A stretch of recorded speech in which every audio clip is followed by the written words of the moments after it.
Всем привет! Вы находитесь на канале Ремонтфострой.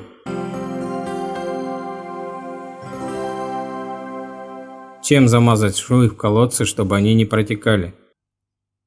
Если колодец построен из железобетонных колец, рано или поздно через швы между ними начинает сочиться вода. В стенках появляются трещины. Это может случиться очень скоро, если рабочие во время строительства не уделили достаточного внимания герметизации стыков, или если грунт на вашем участке очень подвижный. Чем замазывать швы в колодце в таком случае и как сделать это правильно? Почему протекают швы? Как правило, при монтаже бетонных колец они устанавливаются на цементный раствор, и то не всегда. За действиями рабочих необходимо следить, чтобы они соблюдали технологию. Если кольца с замковыми соединениями, герметизация швов колодца вообще считается лишней и ненужной. Но даже наличие цементной связки не гарантирует того, что со временем швы не треснут. Почему это происходит? Причины могут быть разными. Обычный цементный раствор под действием влаги, солей и перепадов температур просто разрушается со временем. Колодец выкопан в нестабильном грунте, швы расходятся из-за периодических подвижек почвы. На шахту колодца, особенно на верхнюю его часть, действуют силы морозного пучения. В этом случае первые 2-3 кольца живут своей жизнью, гуляют в горизонтальной плоскости относительно нижних. Во время строительства не соблюдалась инструкция. Была нарушена технология возведения колодезной шахты. Результатом всех этих факторов может стать не только разрушение швов, но и появление трещин в стенках колодца. Через них, а также через плохо заделанные или разрушенные отверстия для инженерных коммуникаций в колодец проникают загрязненные поверхностные воды, частицы песка и грунта. Необходима срочная заделка швов между кольцами колодца и других дефектов, иначе вода станет непригодной для питья. Технология заделки швов. Чтобы принять решение, как и чем заделать швы в колодце, необходимо посмотреть, не течет ли из них вода, так как технология ремонта сухих и мокрых швов разная.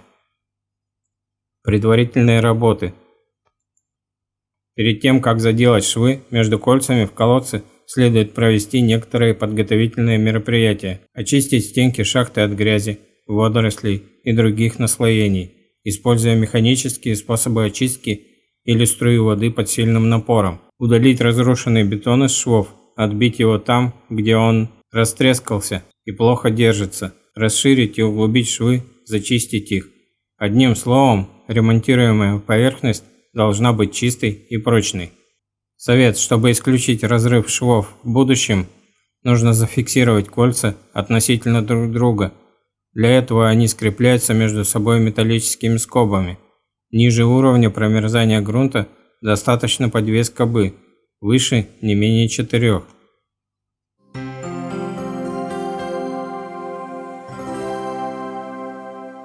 Ремонт сухих швов и трещин.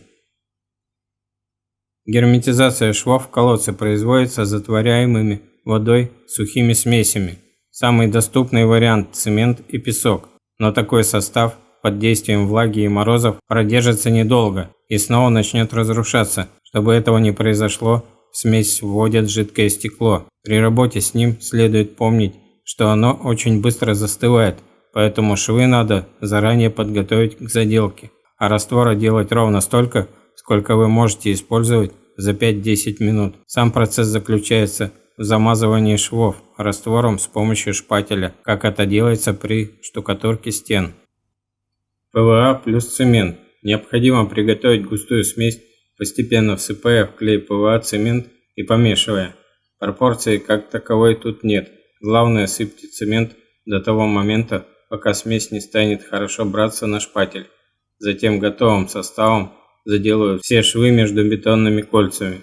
Чтобы увеличить уровень проникновения гидроизоляции в бетон, первый слой сделайте жидким и нанесите его кистью, забивая как можно глубже в швы. Подождите до высыхания и тогда накладывайте густую смесь. Совет: чем шире и глубже заделываемая щель, тем гуще должен быть раствор. И наоборот, мелкие трещины можно качественно устранить только более жидким составом. Решая, чем лучше заделать швы в колодце, не пытайтесь упростить себе работу и использовать для этой цели различные герметики, монтажную пену или эпоксидную смолу. В лучшем случае вы не добьетесь нужного эффекта, в худшем навредите качеству питьевой воды, сделаете ее небезопасной для употребления. Ремонт протекающих швов.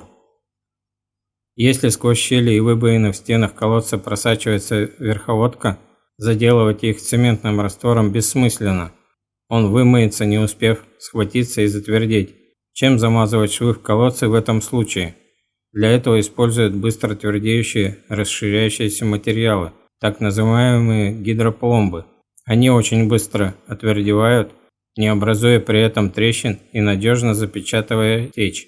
Гидропломбы абсолютно непроницаемы, устойчивы к изменениям температуры, солям, оттаивания и другим агрессивным воздействиям.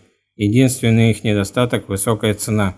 Гидроизоляция швов в колодце с использованием гидропломбы возможна двумя способами. Просто раствором. Он готовится согласно указаниям производителя, чаще всего разводится в чистой посуде, подогретой до 20 градусов водой в пропорции 5 к 1. Пропорция может меняться в зависимости от величины дефекта. Раствор размешивается в небольшом количестве, так как он быстро твердеет. Очень быстро размешивается и вдавливается в заранее расшитые отверстия своими руками, после чего удерживается вручную в течение 2-3 минут. Обратите внимание, если отверстие продолговатое, оно заделывается постепенно, если оно при этом вертикальное, сверху вниз. С использованием дополнительных материалов, если швы и разрушения глубокие, для их ремонта потребуется очень много дорогого раствора. Поэтому, прежде чем промазывать швы в колодце, их конопатят пеньковой, льняной или джутовой веревкой, пропитанной фиброрезиной или любым другим составом, используемым для гидроизоляции бассейнов. Конопатка производится с помощью плоской деревянной лопатки и молотка. После этого швы замазываются гидроизоляцией, а все прочие сухие выбоины и трещины цементным раствором с жидким стеклом.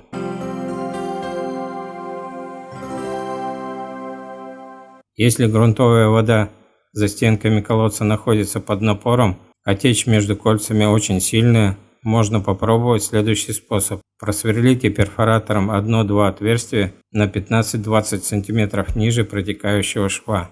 Вода устремится вниз, напор между кольцами ослабнет или вообще исчезнет, и заделка швов в колодце пройдет проще. Когда раствор схватится, отверстия можно будет забить подогнанными по размеру деревянными чопиками и тоже замазать. К сожалению, даже качественный ремонт колодца не может гарантировать, что протечки не появятся со временем в других местах, поэтому нужна не только гидроизоляция швов колодца, но и обработка всей внутренней поверхности шахты специальными эластичными составами. После высыхания они создают сплошную пленку, запечатывая все мелкие трещины и не давая им разрастаться. Состав хорошо сцепляется с поверхностью, устойчив к воздействию воды и морозов. Если постоянно протекают и расходятся верхние швы, имеет смысл заделать их не только с внутренней, но и с внешней стороны, откопав грунт вокруг колодца. После завершения ремонтных работ желательно устроить вокруг источника глиняный замок или сделать отмостку. Глиняный замок. Колодец обкапывается с внешней стороны, освобождая 3-4 кольца или примерно столько же метров, засыпается глиной, хорошо утрамбовывается. В глине не должно быть песка и земли, чтобы исключить доступ воды к колодцу. На поверхность грунта глину накладывают с уклоном так, чтобы дождь стекал от колодца. При таком способе 3 верхних кольца не пропустят идущие близко подземные воды, а поверхностный слой глины изолирует стенки колодца от проникновения осадков. Можно залить углубление раствором цемента, который готовится следующим способом. Готовятся инструменты и сырье, емкость для замешивания, цемент, песок, электродрель или лопата, вода. В емкость с водой разводится 1 часть цемента и тщательно мешается до получения однородного цементного молочка. К нему добавляется 3 части мелкого сухого песка и также хорошо вымешивается лопатой или дрелью. Если работы по гидроизоляции были выполнены правильно и с соблюдением всех рекомендаций, то вкус у питьевой воды будет отменным. Заключение. Технология заделки различных дефектов в колодезной шахте не отличается сложностью. С этой работой может справиться любой. Самое важное – решить, чем загерметизировать швы в колодце, купить качественный сертифицированный материал и правильно его использовать. И все же, работу с дорогими смесями лучше поручить специалистам. А на этом на сегодня все. И если вам понравилось видео, ставьте лайк, подписывайтесь на канал и делитесь этим видео в соцсетях.